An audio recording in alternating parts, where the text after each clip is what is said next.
Thank you. Joining us now with more, Mark Thiessen. He's a former chief speechwriter to President George W. Bush, an American Enterprise Institute fellow, and a Fox News contributor.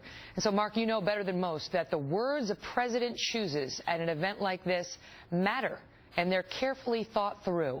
And the president, 48 hours after we saw that Jordanian man burned alive, for some reason thought it was important to remind the world about the evils that Christians committed 1,000 years ago.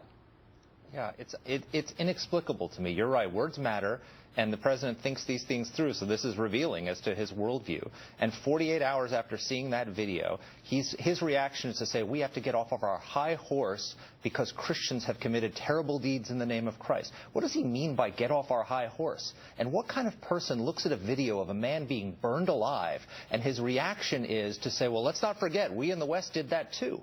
I mean, with all due respect, the Crusades were almost started 1,000 years ago. The Inquisition was in the 15th century. ISIS is burning people alive today. Now, not Christians, Islamic radicals are doing this. And he won't call them, still in this speech, won't call them by name. What? I mean, he's being accused by his critics of drawing some sort of moral equivalence between, Christians and radical Islamists. But as awful as the deeds that were done 1,000 years ago were, is there any point in drawing our attention to them? Well, first of all, it's fascinating that he said people committed terrible deeds in the name of Christ. Has he ever said ISIS has committed terrible deeds in the name of Muhammad or in the name of Islam? No, in his speech today, Ed Henry mentioned that he said it was a death cult. He said they kill in the name of religion.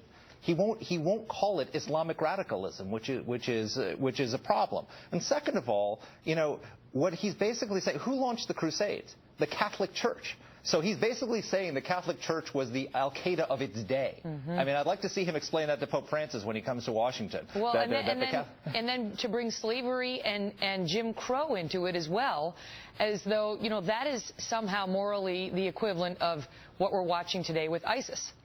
But also, it was evangelical Christians who fought slavery and Jim Crow. It was William Wilberforce who led the campaign against slavery, who was a Christian leader. It was Martin Luther King. It was evangelical Christians who fought those things. So to draw that analogy is wrong. And then the other thing, quite frankly, is we need to remember that for the President of the United States to invoke the Crusades and the deeds that were done in the name of the Crusades, we have to remember that plays right into Islamist propaganda. They call us the Crusaders. Osama bin Laden, when he issued his fatwa declaring war on the United States, called for jihad against Jews and Crusaders. The leader of ISIS calls our campaign against ISIS the Crusader campaign. So when the President of the United States steps up in front of the cameras and has film of him talking about the terrible deeds that were done in the name of Christ during the Crusades, that is a propaganda goldmine for our enemies. He seems determined, Mark, to bend over backwards to make sure that Muslims in America, and elsewhere for that matter, don't think that we are condemning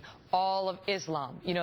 That every religion has marks on its history, including Christians, Christianity, Catholics, and so on. And so, same way that doesn't make Christians bad today, it doesn't make all Muslims bad today. That seems to be what he's driving at. Yeah, and George W. Bush did the same thing, by the way. But he didn't shy away from calling it Islamofascism or Islamic radicalism and naming the ideology.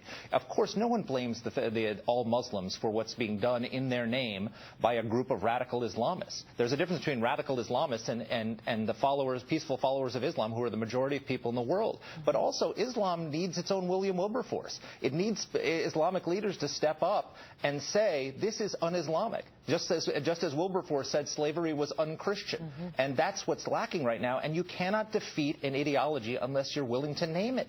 And that's what we're not willing to do in this administration. Mark, good to see you. Thanks, Megan.